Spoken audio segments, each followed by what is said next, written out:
TDP, Janasena, BJP 3 పార్టీలు కలిసి ఒక నినాదానికి వచ్చి పొత్తు పెట్టుకొని ఎలక్షన్లకెళ్ళాం. అంటే దాని అర్థం ఏంటంటే దాదాపుగా ఈరోజు 135 స్థానాలలో గెలిచినటువంటి టీడీపీ పార్టీకి ఆ 135 స్థానాలలో జనసేన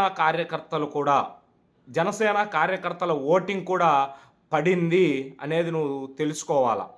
అంతేకాదు జనసేన పార్టీ గెలిచిన 21 స్థానాలలో, బీజేపీ పార్టీ గెలిచిన 8 స్థానాలలో కూడా టీడీపీ ఓటింగ్ పడింది. ఈ 3 పార్టీలు కార్యకర్తలు గ్రామాల కానించి పట్టణాల కానించి ప్రజలలోకి 3 పార్టీల నినాదానాలు, జగన్మోహన్ రెడ్డిని ఓడించే విధానాలు అన్నీ కూడా ప్రజలలోకి 3 పార్టీల కార్యకర్తలు కష్టపడి తీసుకెళ్తే ఈరోజు మీకు 135 స్థానాలు, జనసేన పార్టీకి 21 స్థానాలు, బీజేపీకి 8 స్థానాలు అనేవి వచ్చినవనేది ముందు నువ్వు తెలుసుకో రాజేష్ మహాసేన అని తెలియజేస్తా ఉన్నా.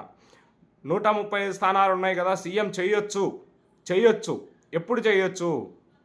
పొత్తు లేకుండా ఇండివిజువల్గా టీడీపీ పార్టీకి 135 స్థానాలు కాదు 90 స్థానాలు గెలిచింటే అప్పుడు అది టీడీపీ పార్టీ అధిష్టానం ఇష్ట ప్రకారంగా ఎవరినైనా సరే సీఎం చేయొచ్చు. కానీ ఈరోజు 3 పార్టీలు ఎలక్షన్ల కంటే ముందు